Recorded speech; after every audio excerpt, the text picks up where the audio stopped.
The first person to stand against any great evil is always the most courageous. To be the first one to call out any great injustice is to invite ridicule, scorn, even persecution. It's difficult to imagine today just how brave were the first slave owners to call for the abolition of slavery, the first men and women to advocate women's suffrage, the first activists to call for the end of apartheid. In the end, their cause is recognized as just, and these brave souls are lauded, often posthumously, as heroes. But in the beginning, no one wants to admit that they are a party, even unwittingly, to a great evil. The wildest injustices can be legitimized simply because they are popular. Today, just such a popular injustice exists. It has been infused into our culture and taken up as a cause.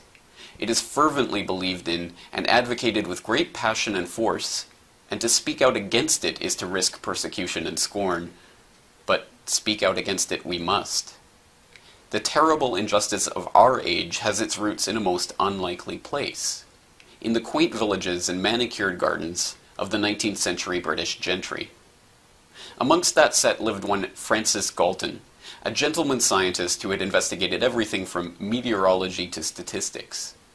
Shortly after his cousin, Charles Darwin, published his Origin of Species, Galton became fascinated with the idea that the survival of the fittest did not just take place between species, but within them.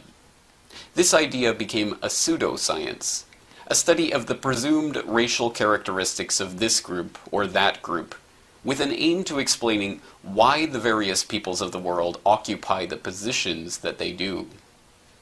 In order to confirm their preconceived notions of their own self-worth, Galton and his friends started a new field of inquiry called eugenics. Unsurprisingly, it concluded that the rich and powerful were rich and powerful because they were genetically superior, and it offered a simple solution for improving the lot of humanity. Make sure that the affluent upper classes breed as much as possible, preferably within their own families, in order to preserve their superior stock. And make sure the lower classes breed as little as possible. This junk science, pandering as it did to the most rabid, the most racist, the most elitist interests of the moneyed class, became universally accepted in the Western world within a generation. Soon, country after country had implemented laws to allow the government to sterilize those citizens it deemed to be unfit. The true horrors of this strain of thought came to light when the German eugenicists, based at the Rockefeller-funded Kaiser Wilhelm Institute, gave the Nazi regime an ideological excuse to take the idea to its logical conclusion. Many of the Germans who went along with the Holocaust did so because they genuinely believed the scientists who were telling them that the Jews and Gypsies, the communists and homosexuals, were genetically inferior and needed to be eliminated from the gene pool. After World War II, when the full magnitude of the slaughter that had taken place in the name of eugenics began to become apparent, the eugenicist pseudoscientists scrambled to find a way to re-legitimize their racist and classist drivel. They wrote openly in the journals of their once esteemed eugenics societies that they would now have to continue their studies and practices in a more covert fashion. Eugenics had to become crypto-eugenics. This was accomplished in a number of ways. The British Eugenics Society, for one, merely changed its name to the Galton Institute.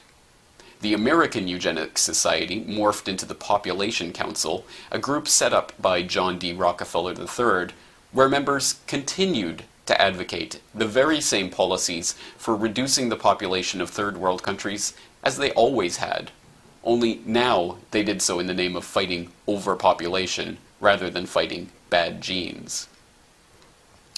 Julian Huxley, brother of the famous writer, helped organize UNESCO in 1945. In the founding document of UNESCO entitled UNESCO, Its Philosophy and Its Purpose, he argues that one of the key aims of the United Nations Educational, Scientific, and Cultural Organization would be the re-legitimization of eugenics so that the idea would once again become thinkable.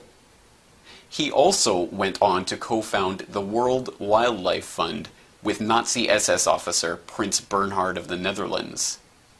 Within a generation, science was once again ready to tell us why the only way to save humanity was to stop people from breeding. This time, the public was whipped into a furor not about Jews and gypsies, but about carbon dioxide and environmental sustainability. The cover had changed, but the racist, eugenicist text remained the same. In the logic of the eugenicists, the meaning of human life is itself transformed. Instead of something valuable, something precious, something to be desired and nurtured, fought for and celebrated, humanity is reimagined as a cancer, something inherently evil, the mere existence of which is a burden on the world. This, unsurprisingly, encapsulates the modern environmental movement's position almost perfectly. Human life is no longer something to be treasured, but something to be measured in carbon and then reduced.